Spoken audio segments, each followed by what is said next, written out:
அதுக்கப்புறம் 2023 வந்து general body meeting அதுக்கு முன்னாடி நடந்துச்சு. அதில் அவங்க என்ன அசால்ட் பண்ணாங்க. அது போலீஸ் கம்ப்ளைண்ட் ஆகிடுச்சு, போலீஸ் கேஸ் ஆகிடுச்சு.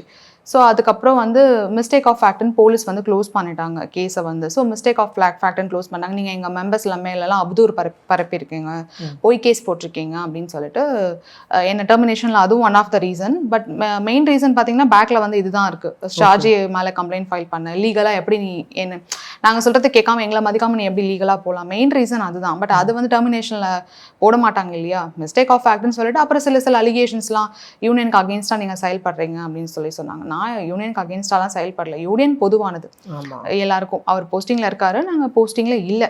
ஸோ அப்படின்ற போது சம் கொஸ்டின்ஸ்லாம் as a member being a member கேட்டால் அவர் ரெஸ்பாண்ட் பண்ணும், ஈ ஷுட் ரிப்ளை. அதுக்கு தான் அவர் செக்ரட்டரி போஸ்டிங்கில் உட்காந்துட்டு இருக்காரு. ஸோ அவங்க வந்து யூனியனுக்கு அகேன்ஸ்டாக நாங்கள் யாரும் செயல்படல. நிறைய இதில் சொல்லியிருப்பாரு. அவர் நிர்வாகத்தில் இருக்காரு, அவர்கிட்ட கொஸ்டின் கேட்குறோம், அவர் ஆன்சர் பண்ணும். ஸோ அப்படின்ற இருக்கும்போது இஷ்டத்துக்கு எல்லாத்தையும் மெம்பர்ஸ் எல்லாம் டெர்மினேட் பண்ணிட்டு இருக்கிறார். நீங்கள் யூனியனுக்கு அகேன்ஸ்டாக செயல்பட்டுட்டீங்க. என்ன அகேன்ஸ்டாக செயல்பட்டோம்? Will you prove it?